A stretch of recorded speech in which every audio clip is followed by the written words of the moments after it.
Today, I have the opportunity of talking about, I think, one of the issues that has been near and dear to the hearts of so many ALEC members now for the last number of years, and that is the 2017 Tax Cuts and Jobs Act, the Trump tax cuts that revolutionized American growth and economic prosperity across the board over the last number of years. And as many of you know, if nothing is done by the end of 2025, all of those individual tax cut provisions go away, thanks to complicated U.S. Senate rules. But if you've watched the news and seen the great results over the last few weeks, I think it's safe to say something big is going to happen when it comes to giving those tax cuts to the American people again. And the good news is ALEC has been there from the very start. When ALEC alumnus and chairman of House Ways and Means at the time, Kevin Brady from the great state of Texas, asked ALEC to be there from the very start to testify on this package. I hear my Texans here in the audience. And more recently, begun in Topeka, Kansas, with Senate President Ty Masterson, our ALEC 2024 national chairman, ALEC revived our efforts, calling on Congress to see the benefits of extending the Tax Cuts and Jobs Act, where we now have more than 400 of you as state legislators signing to talk about those economic benefits. And if you'd like to add your name to that letter and you haven't already, you can go to alec.org. It is actually go.alec.org/TCJA extension. Go.alec.org/TCJA extension and add your voice to the discussion. As many of you know, prior to the Tax Cuts and Jobs Act, it had been since the days of Ronald Reagan in 1986 was the last time we fundamentally remade our tax code, 31 long years before. And to remind us how long 31 years was, 1986, coincidentally, gasoline, anybody want to guess the price of gasoline at the pump in 1986? Coincidentally, 86 cents a gallon was the national average in 1986. Larry Bird's Boston Celtics and their dynasty won the NBA championship. And by the way, the original Top Gun was #1 at the box office in 1986. That's how long it took from Ronald Reagan to the Trump tax cuts. Now, as the DC-centric liberal media has often ignored, is the work then turned to the states, where all of you picked up your efforts to cut taxes at the state level.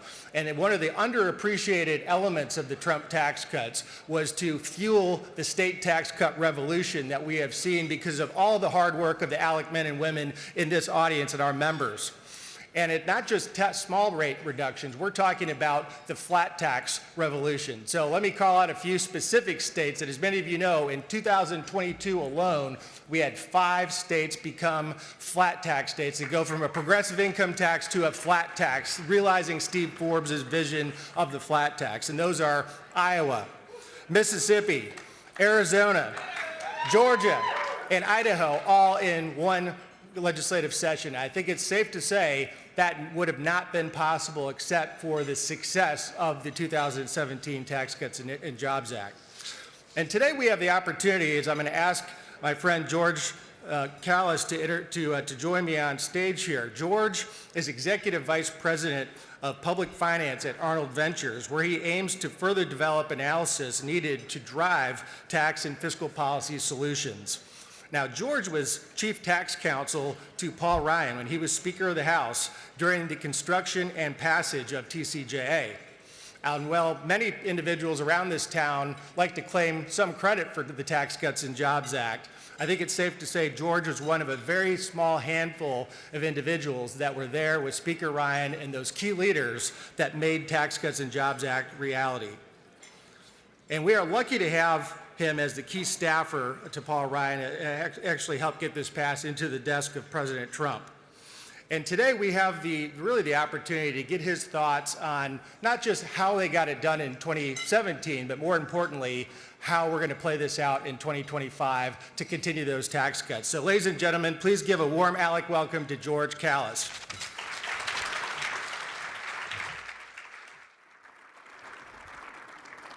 Well, George, thanks for joining us, and exciting times here in Washington. As I mentioned, one of the key areas of ALEC involvement in this has been the so-called SALT deduction, the state and local tax deduction, which had been a subsidy in many cases to the high tax states. Talk a little bit about your work in that area and how you're able to get that major win in the TCJA originally. Sure. First of all, great to be here, everyone. Great to see you all. Appreciate you coming to this event, and really grateful for the opportunity to talk about tax reform and so forth.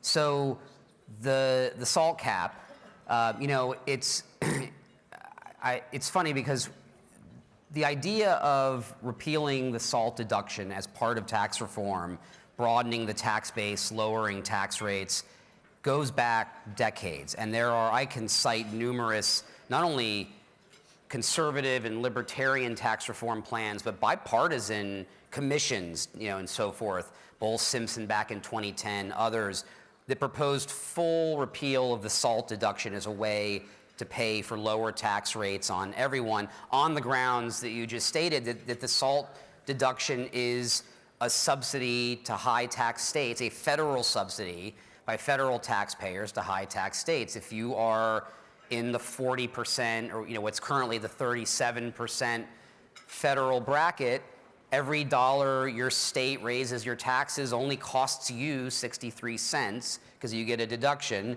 and the other 30 cents is covered by people in the other 50 states effectively through having to pay higher taxes at the federal level to pay for that deduction. And so as sort of good limited government policy, and not only limited government policy, but just sort of equitable, fair, level playing field policy, many people proposed repealing the SALT deduction over the years and decades. We get to 2017, and I kind of laugh because the Democrats like to say that the SALT cap was purely political.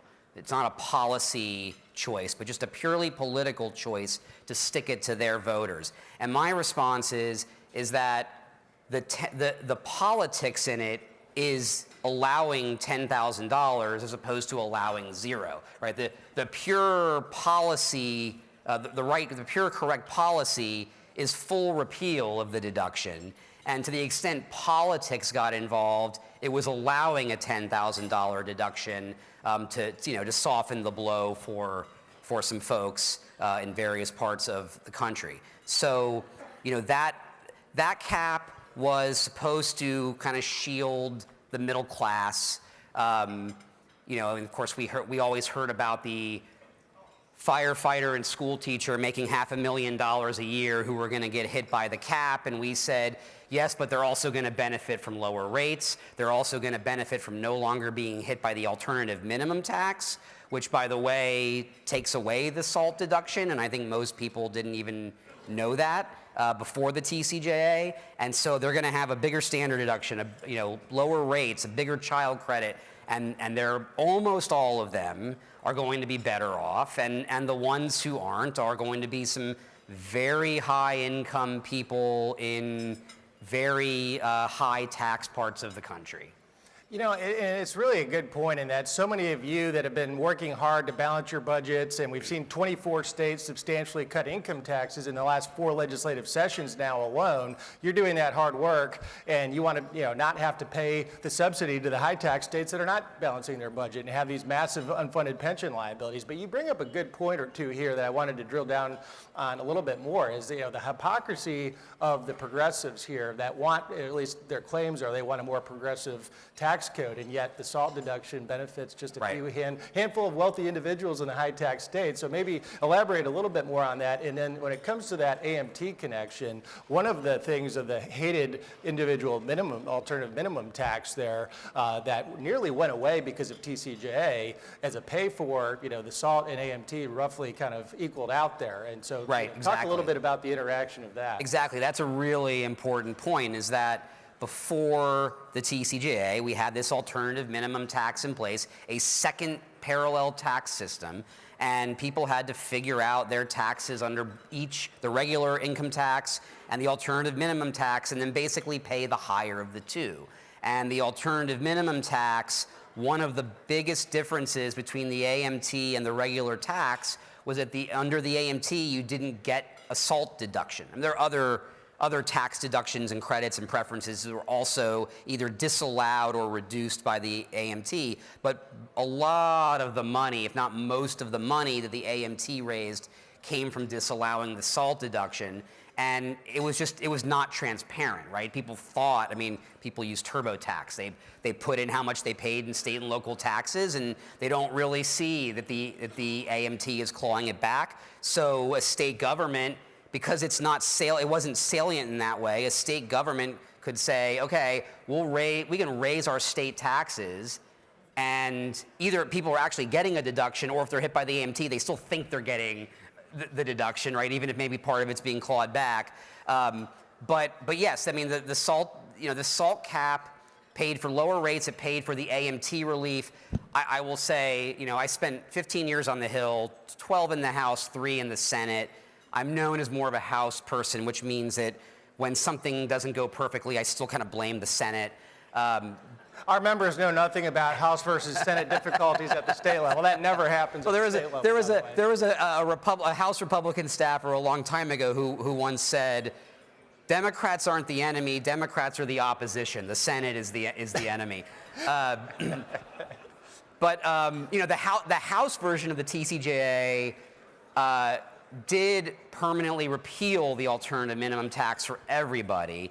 The Senate wasn't willing to go that far, so we basically ended up shielding anyone earning less than $1 million from the alternative minimum tax. And so only people earning above it could potentially get hit by the AMT. That expires also at the end of 2025, and the stronger AMT comes back into force if Congress doesn't do something about it. And we'll start hitting people again, making maybe 200, 300, 400,000. And so there is a direct trade-off there where, if you want to maintain that AMT relief, the SALT cap is a big part of the math in being able to do that.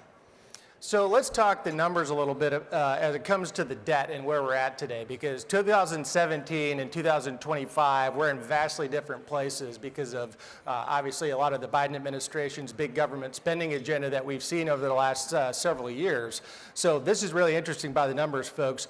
We have added $14 trillion in new debt since the passage of TCJA in 2017. Debt is now at 101% of GDP compared to 77% of GDP at the time of TCJA. And of course, we all know these horrific stories about the debt cost, of the interest on the debt, of over $1 trillion now, roughly larger than the Department of Defense budget and our national military readiness. So shocking debt growth and spending growth in the last several years especially. How can we maximize now the pro-growth elements of TCJA going forward without adding complications to our debt issues? Right. So to transition, perfectly smoothly from one issue to the next, a big part of that is maintaining the SALT cap and defending the SALT cap. That is going to be one of the toughest battles we're fighting next year. It's a Republican trifecta. It's going to be a partisan tax bill. All the Democrats are going to vote no. A small number of Republicans from places like New York and California will have a lot of leverage, saying, if you want my vote to pass the bill, I either want this, you get rid of the SALT cap or raise it substantially. The SALT cap is worth about more than $1 trillion over 10 years. And so, that gets expensive really quickly, and it gets expensive on something that is not pro-growth, or at least it's pro-growth for state budgets and government at the state level, but not pro-growth for the private economy. And that's a lot of resources that kind of get taken away from that goal, which is sort of, at my organization, Arnold Ventures, we have this kind of bumper sticker slogan, do both. It's do pro-growth tax reform and be fiscally responsible and try to reduce the deficit, right? We want to try to do both. And to thread that needle, which admittedly is very difficult to thread, we've got to defend the SALT cap, maybe even expand it. We've talked about expanding it to corporations and capping corporate SALT, which, by the way, we're trying to get people to refer to as sea salt for short. Applause. That's Somebody great. got Like, that. all right. That's President Masterson right there. That was my applause line. Yeah, that's- Yeah. So, we can not only play defense on the SALT cap, we can also play offense and expand it some and raise some more revenue. But yes, I think we have to go through the provisions that are at stake here, plus other tax provisions. It's not just the ones that are expiring, and we have to say which tax cuts are truly pro-growth, grow the economy, create jobs, result in more entrepreneurship, more innovation, and and give you that bang for the buck, right? Maybe they increase the deficit, but the bang for the buck is really strong. And which ones don't? Which ones don't really get you that? And we have to prioritize, and then we have to look at ways to pay for it, both spending cuts and base broadening, going after tax loopholes, a combination of the two, and say, where is their waste? Where is their wasteful spending? Where is their tax loopholes that are just helping people get windfalls and not really contributing to the economy? And it's a methodical process of going through everything and prioritizing so that you keep the pro-growth portions, you get rid of other stuff that's just providing people windfalls, and you have a fiscally responsible pro-growth product. Well, that's a great point. I want to get your thoughts on DOGE here in just a minute, because tomorrow we're going to be joined by Vivek Ramaswamy and Senator Ernst from Iowa, and just a great discussion on DOGE, and I want to get your thoughts there. But one of the other big differences that you all live every single day as ALEC members across the states is 49 of the 50 states have a balanced budget amendment in your state constitution or state law. Now, some aren't worth the ink in the paper that they're used to be printed on, like California and Illinois, but that being said, at least you have to go through the motions. Now, talk about the difference a little bit in Washington, where we don't have a balanced budget amendment yet, although by a show of hands here, who would like to see a federal balanced budget amendment in Washington, D.C.? All right, unanimous support, I think, of the ALEC audience here, but given that difference, since Congress doesn't have to follow that, how can Congress go and have an honest accounting around inflation and around what spending growth means for this going forward? Thank you. Wow, it just got quiet really quickly. I'm sorry, could you repeat the question? So when we're looking at the honest accounting question, this is something that we believe very strongly in. Taxes and spending are two sides of the fiscal coin, the same fiscal coin at ALEC. That's why we're seeing so many states be successful at cutting taxes, because they're keeping a lid on spending. Right. But without a balanced budget requirement yet here in Washington, although we have unanimous support today from ALEC to get there, what does that look like in terms of an honest accounting around inflation and spending to make sure we can keep balancing the spending and tax question for TCJA? And by the way, I'm old enough to remember when the balanced budget amendment passed the House with 2/3 and then only got 66 in the Senate and fell one vote short back in the 90s. I mean, it was one senator away from having gone to the states to be ratified, where I'm guessing we would have gotten 3/4 of the states to do it. Well, we had Speaker Gingrich here this morning, and of course, a key part of the contract with America, when Lisa Nelson, our CEO, and Newt were doing that, so good point. That's what I'm referring to. I think there was a certain Republican senator from Rhode Island who wouldn't do it, and that's what happened. But I remember that vote. So, honest accounting in Congress? What? Yeah, I think, and look, this is I know this has always been a big debate within the group of, sort of limited government, small government advocates. I've always viewed the size of government to be defined more by the level of spending than the level of taxes, right? If it's, taxes plus borrowing equals spending, and borrowing just represents future taxes if you're not willing to do anything about spending. And so, if we are talking about whether taxes are higher or lower, it's a really important debate. But if spending isn't changing above the tax level, then there is, that discussion really only has limited effect, because government is still big, and we're just going to borrow money. We're going to borrow the difference, and that's going to end up being future taxes if we're not willing to do anything. So, we obviously don't have a balanced budget at the federal level. I think we have to figure out, again, how to extend the TCJA provisions and extend pro-growth tax policy, My personal preference, if I was dictator, would be on a deficit neutral basis, and we can fill some of the hole with more base broadening, like take SALT to zero, for example. But we need to do some on the spending side. We need to we need to do what DOGE is supposed to do, and go look for improper payments, look for wasteful spending. There is a lot of it. The truth is there's a lot of it. Some of it's easy to get at, not politically, but you can easy to write a rule to get at it. Some of it's really hard, right? Some of it's the result of antiquated IT systems at government agencies, and checks going out the door, and they don't have a way to verify whether it's going to the right person or whether the amount is the right amount. I'm very hopeful that this new effort will really help shine a light on a lot of this stuff. We at my organization, we work on these issues. It is not the glamorous stuff to work on, trying to figure out whether we can use AI to identify ineligible people or, things like that. It's not the sexy stuff, right? But that's what we work on, and we roll up our sleeves. And, I think we're hopeful that this new organization will be a partner, or that we can partner with them to support their work. And not just be kind of doing it on our own like we have been doing.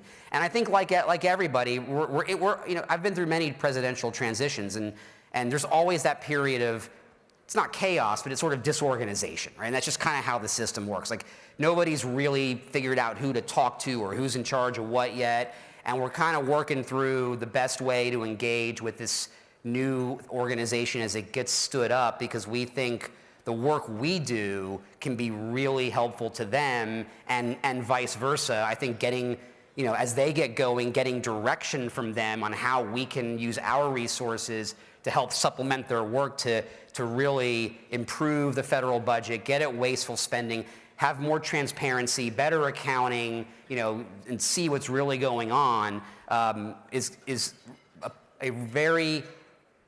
has great potential. As we know in DC, there's been a lot of things over the years that had great potential and then kind of didn't go anywhere, right? Our hope is that we can help, and I think everybody here, who cares about these issues, help make this not like all those other times that kind of just, we ended up doing a white paper and it went into a filing cabinet somewhere, and we ran into a bureaucracy that was very resistant and we just gave up, right? Like, how do we make this dynamic this time different? I think is going to be our focus, and what we all have to figure out how to help these folks do. So a couple of final questions here as it comes to the tactics of, how do we get this moving? We heard from the great ALEC alumnus speaker Mike Johnson the other night at the U.S. Capitol with our first-time attendee, new legislators, and our board, and just an incredible principle-based leadership that we see, coming from him. But, so many new members here in Washington, a lot of great new ALEC alumni members coming from the state level. They need to staff up, they need to get their committee assignments, and I know they want to move quickly, but how fast is actually feasible to get something moving on TCJ? There's a lot, everybody's got ideas right now, right? And I know some people want to move really fast, and they have really good reasons why they want to move really fast. Some people think that a better product will result from a more deliberative, thoughtful process that could take several months. You can see the pros and cons of both approaches. It might be that trying to move really fast is hard because the votes you need have been nominated, for the administration, and the vacancies in the House haven't been filled yet, right? I mean, officially, we're supposed to be at 220 to 215 in the House, but we're really at like 217 to 215 right now, which literally means if everybody votes, you can't lose one Republican. You have to get unanimity, which doesn't ever happen, or at least hasn't happened in the past. So, my view is, look, if there's an opportunity to move quickly, great, move quickly. It's not a terrible thing to take some time, maybe get a couple of vacancies filled, but also spend time talking to the rank and file members. There's a lot of new members who haven't even unpacked their boxes and hired staff yet, right? Much less focused on the interaction between the AMT and the SALT cap. I mean, that's down the road. You mean everybody else doesn't talk about this at the kitchen table like we do, George? I encourage them to. Yeah, they need to. But I try to be realistic about it. So, you know, I can see it. I mean, you've got to pass a budget resolution, right? The House has to pass a budget resolution. The Senate does. They have to agree on a budget resolution. Then the committees have to take the reconciliation instructions from that budget resolution, and they have to write their bills, and they have to get scores. And you know, this is always how it works. CBO and JCT come back, and the scores are not what you hoped. And you got to go back and rewrite stuff and get new scores. So, you know, I think that I understand the reason for moving fast, but I think it's not the end of the world if it takes, frankly, most of the year, because I think it can actually lead to a more thoughtful, more refined process and product. I will say that in 2017, we tried to move fast on Obamacare repeal and do tax second, and Obamacare repeal went down in flames because people just weren't ready to tackle all of that. The TCJA, I think, happened because we took some time. We took some time to get on the same page, House, Senate, White House, Treasury. We took some time to educate the rank and file members, and things were more organized, more deliberative, and more thoughtful, not just thrown together really quickly, and it led to number one, success, number two, a more quality product in the TCJA. So final question here. You've got hundreds of ALEC state legislators in the audience and watching streaming on alec.org right now. You know, what should they be doing as state legislators to continue to raise that important voice, just like we did in 2017 and what we're up to this year with our letter to Congress? Yeah, great question, and I think, you know, the answer is, look, obviously the members here in DC listen to their community leaders, you know, back home, including their state legislators and others, and you have influence back in the districts and the states with those members, and they need to hear from you on federal policy. They need to hear about how important the SALT cap is from a fairness perspective, from a deficit perspective, as far as like being able to make more room for pro-growth policies. You know, they need to hear that the debt is really important, and we can't just keep increasing spending and cutting taxes at the same time. That road is going to end at some point. And when it does, I worry that it won't be a slow, gradual thing, but it'll be a crash.